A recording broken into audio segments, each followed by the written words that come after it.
நன்றி ஆண்டவரே. 1000 நாவிருந்தாலும் நன்றி சொல்லி தீராதே. வாழ்நாளெல்லாம் உம்மை பாட வார்த்தைகளும் போதாதே. 1000 நாவிருந்தாலும் நன்றி சொல்லி தீராதே. வாழ்நாளெல்லாம் உம்மை பாட வார்த்தைகளும் போதாதே. நான் உள்ளளவும் துதிப்பேன் உன்னதரே இயேசுவே. நான் உள்ளளவும் துதிப்பேன் உன்னதரே இயேசுவே. 1000 நாவிருந்தாலும் 1000 நாவிருந்தாலும் நன்றி சொல்லி தீராதே. வாழ்நாளெல்லாம் உம்மை பாட வார்த்தைகளும். கைகளை உயர்த்தி நான் உள்ளளவும் துதிப்பேன் உன்னதரே இயேசுவே. நான் உள்ளளவும். ஓ ஜீசஸ்.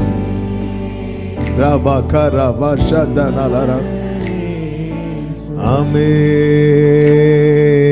வழுவாமல் காத்திட்ட தேவனே, என் வலக்கரம் பிடித்தவரே,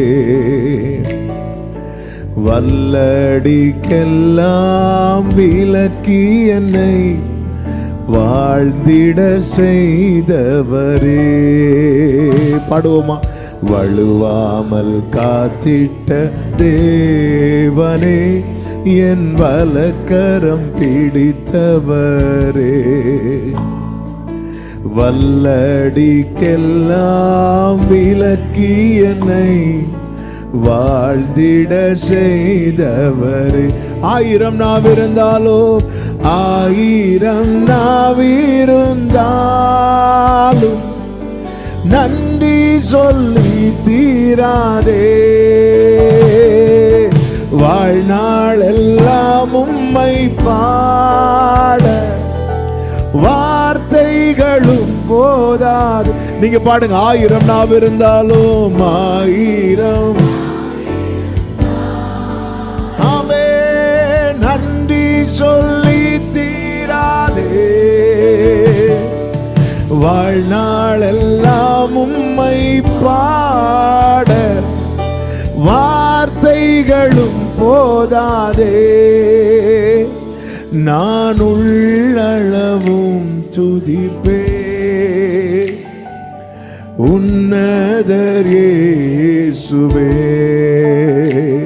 நான் உள்ளளவும். நன்றி ஆண்டவரே. ஆமென். எத்தனை சோதனைகள் வேதனையின் பாதைகள் இறங்கி வந்து என்னை மறைத்து நான் உண்டு என்றீரே. எத்தனை சோதனைகள் வேதனையின் பாதைகள் இறங்கி வந்து என்னை மறைத்து நான் உண்டு என்றீரே. உன் தகப்பன் நான் என்றீரே. ருசித்தவங்க கைகளை உயர்த்தி 1000 நன்றி சொல்லி தீராதே. வாழ்நாளெல்லாம் உம்மை பாட வார்த்தைகளும் போதாது. 1000 நாம் இருந்தாலும் 1000 நன்றி ஆண்டவரே, கோடி நன்றி அப்பா. வாழ்நாளெல்லாம் உம்மை பாட வார்த்தைகளும் போதாதே. நான் உள்ளளவும் உன்னதர் இயேசுவே, நான் உள்ளளவும். ஹல்லேலூயா, ஆமென். அனுமதித்ததெல்லாம் நன்மைக்காக, நடத்திடும் பாதைகளும் நன்மைக்காக, நன்மைக்காக. ஆமென். வலது கரத்தை உயர்த்தி அதினதின் காலத்தில் நேர்த்தியாய் செம்மையாய் எனக்கான யாவும் செய்து முடிப்பீர். அதினதின் நேர்த்தியாய் செம்மையாய் செய்து முடிப்பார். எனக்கான யாவும் செய்து முடிப்பீர். உங்க கைகள் குறுகவில்லை, உம்மால் கூடாதது எதுவும் இல்லை. உங்க கைகள் ஆமென் கூடாதது எதுவும் இல்லை. உம்மால் கூடாதது எதுவும் இல்லை. இயேசுவால் கூடாதது எதுவும் இல்லை. உம்மால் கூடாதது எதுவும். நல்ல கரங்களை தட்டி தேவனுக்கு மகிமை.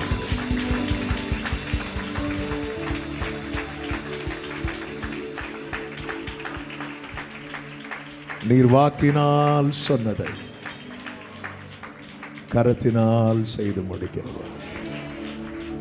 உம்முடைய சத்தம் கேட்க காத்திருக்கிறோம். எங்கள் நிலைமை உங்களுக்கு தெரியும். எங்க கூட பேசுங்க, எங்க கூட பேசுங்க ஆண்டவரே. நீர் பேசாவிட்டால் நான் உடைந்து போவே, ஒரு குலைந்து போவே. நீர் பேசாவிட்டால் நான் உடைந்து போவே, ஒரு குலைந்து போவே. என் கூட பேசுங்கப்பா, பேசாம மட்டும் பேசுங்க ஆண்டவரே, பேசுங்க ஆண்டவரே. தாழ்த்துகிறோம் மீட்பு நாமத்தில் பிதாவே, ஆமென். ஹல்லேலூயா. கலாத்தியருக்கு எழுதின நிருபம் 6வது அதிகாரம் அதனுடைய 9வது வசனத்தை மைக்கில் வாசிக்க கேட்கலாம். கலாத்தியர் 6:9. நன்மை செய்கிறதில் சோர்ந்து போகாமல் இருப்போமாக, நாம் தளர்ந்து போகாதிருந்தால் ஏற்ற காலத்தில் அறுப்போம். நாம் தளர்ந்து போகாதிருந்தால் ஏற்ற காலத்தில் அறுப்போம். கரங்களை உயர்த்தி ஹல்லேலூயா, ஆமென். இன்னைக்கு காலையில் ஆண்டவர், இன்னைக்கு காலையிலேன்னு கூட சொல்ல முடியாது, இன்னைக்கு மதியம் இந்த வார்த்தை ஆண்டவர் அப்படியே நினைவில் வைத்தார். இந்த மாலையில் பேசும்படி நாம் தளர்ந்து போகாதிருந்தால். பொதுவாகவே நீங்க பாருங்க, இந்த டச் மீ நாட் அப்படின்னு ஒரு செடி உண்டு. அதாவது எங்க ஊர்ல எப்படி சொல்லுவாங்க, தொட்டா சுருங்கின்னு சொல்லுவாங்க. இங்க எப்படி சொல்லுவாங்க? இங்கேயும் அப்படிதான் சொல்லுவாங்களா? ரைட். அதுக்கு பேர் என்ன தெரியுமா? Touch me not. அதுக்கு பேர் என்னன்னா, என்ன தொடாது. ஆனா எத்தனை செடி இருந்தாலும் நம்ம கால் எங்க தான் போகும் தெரியுமா? ஏன் தெரியுமா? நான் இப்படி கேட்டுட்டே இருப்பேன். இனி ஒரு மணிக்கூருக்கு இப்படிதான். ஏன் தெரியுமா? ஏன் சொல்லுங்க பார்க்கலாம். ஏன்னா அந்த செடி மட்டும் தொட்டா, அது தொட்டா சுருங்கலன்னு வைங்களேன், நம்ம என்ன செய்ய மாட்டோம்? தொடவே மாட்டோம். ஆக்சுவலாக அது தொடக்கூடாது. ஆனால் அது தொட்டா ஏதாவது ஆகுது பாருங்க. நம்ம தொடவே வேண்டாம், கிட்ட போனாலே அது அப்படி சுருங்கும் போது அதில் நமக்கு ஒரு சந்தோஷம். இது இப்படி தான் சாத்தானுடைய சந்தோஷம். இவனை கை வச்சா இவன் வாடிடுவான், இவன் தளர்ந்துருவான். நம்மை தளர பண்ணி சந்தோஷப்படுகிறவன் தான் யார் தெரியுமா? சத்துரு. எத்தனை செடி இருந்தாலும் இந்த செடி நடுவில் இருந்தா, நம்ம லெஃப்ட்ல ஒதுங்கி போனாலும் ரைட்ல செடியை பார்த்தா அப்படியே கிட்ட போய் அப்படியே வச்சுட்டு வரும். அது நம்ம கண்ணு முன்னாடி சுருங்கிறத பார்த்தா நமக்கு ஒரு அதுக்கு பேரே டச் மீ நாட், என்ன தொற்றாத. அந்த செடியெல்லாம் தொட மாட்டேங்கிறீங்க, அது தொட்டு ஒரு பிரயோஜனமும் இல்லை. நாம் தளர்ந்து போகாதிருந்தா, நாம் தளர்ந்து போகாதிருந்தா ஏற்ற காலத்தில், ஆமே, எத்தனை பேர் நம்புறீங்க எனக்கு ஒரு ஏற்ற காலத்தை வைத்திருக்கிறார்? குறித்த காலத்துக்கு என்று தரிசனம் வைக்கப்பட்டிருக்கிறது. முடிவிலே அது விளங்கும், அது பொய் சொல்லாது. அது தாமதித்தாலும் நீ அதற்கு காத்திரு, அது நிச்சயமாக வரும், அது தாமதிப்பது இல்லை. அதனாலதான் ஆண்டவர் சங்கீதக்காரனை கொண்டு எழுதுகிறார், உன் மனதை பாவிகள் மேல என்ன செய்ய விடாத. நீதிமொழிகள், உன் மனதை பாவிகள் மேல பொறாமை கொள்ள விடாதே, நீ நாடோறும் கர்த்தரை பற்றி கொண்டு நிச்சயமாக முடிவு உண்டு, உன் நம்பிக்கை வீண் போகாது. சங்கீதக்காரனை கொண்டு எழுதி வைக்கிறார், பொல்லாதவர்கள் மேல எரிச்சலாகாதே. காரிய சித்தி உள்ளவன் மேல நீ எரிச்சலாகாத. காரிய சித்தி உள்ளவன் என்று அவன் செய்யறதெல்லாம் வாய்க்குது. ஆமே ஆண்டவர், நான் செய்யறது என்னாலேயே நடக்க முடியல, நான் செய்யறது எப்படி ஆண்டவரே நடக்கும்? நான் தளர்ந்து போகாதிருந்தா, தளர்ந்த நிலையில, வாழ்க்கையில சோர்ந்த நிலையில 2026 பார்த்தாச்சு. 2 மாசம் ஓடிச்சு. இனி அடுத்த 10 மாசம் எப்படி இருக்க போகுது? போன 2 மாசம் எப்படி இருந்துச்சோ அப்படிதான் இருக்க போகுதுங்கிற மைண்ட் செட்டுக்குள்ளேயும் வந்தாச்சு. நம் தளர்ந்து போகாதிருந்தா, நம்மை தளர பண்ண பிசாசு என்னெல்லாம் பண்ணுவானோ, என்னெல்லாம் பண்ண முடியுமோ அதெல்லாம் பண்ணுவோம். ஒரு சத்தியத்தை நல்லா கேளுங்க, நம்முடைய வீக்னஸ் ஆண்டவருக்கு தெரியும். அதுபோல நம்முடைய வீக்னஸ் யாருக்கும் தெரியும் தெரியுமா? பிசாசுக்கும் தெரியும். நம்முடைய பலவீனத்தை பார்த்து பரலோக தேவன் பரிதாபம் கொள்வார், பிசாசானவன் பரியாசம் பண்ணுவான். இவனை எப்படி தளர பண்ணலாம்? வேதத்தில் தளராத யாருமே கிடையாது, சோர்ந்து போகாத யாருமே கிடையாது.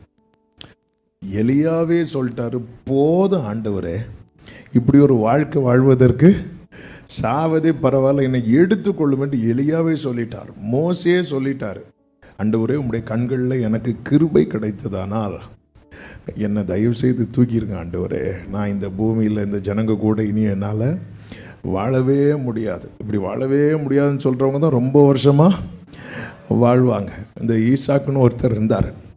அவர் ஏசாவை கூப்பிட்டு, மகனை, என்னுடைய கடைசி ஆசை, நீ போய் சமைச்சு வேட்டையாடி ஒன்றை கொண்டு வா, நான் புசித்து சாப்பிட்றதுக்கு முன்னாடி சாப்பிட்டுட்டு ஒன்றை ப்ளஸ் பண்ணார். கடைசி வரை ஆள் சாகவே இல்லை. தளராத சோர்ந்து போகாத யாருமே கிடையாது. ஆனால் ஒன்றை புரிந்து கொள்ளுங்கள், நீ சோர்ந்து போவாயானால் உன் பலன் குறுகி போயிட்டு, பலன் குறுகி போயிட்டுன்னு வைங்களேன். நம்மளால ஏற்ற காலம் வரும்போது நம்முடைய நன்மையை அனுபவிக்க முடியாது. வீட்டில் நல்ல பிரியாணி, அந்த பிரியாணி சாப்பிட்றதுக்காக வெயிட் பண்ணிட்டு இருக்கும்போது வீட்டில் இருக்கிற ஒருத்தங்க ரொம்ப சிக்காயிட்டாங்க. அவங்களுக்கு தண்ணி குடித்தாலே வாமிட் வர்ற ரேஞ்சுக்கு போயிட்டாங்க. அவங்களால அந்த பிரியாணியை சாப்பிட முடியுமா? முடியாது.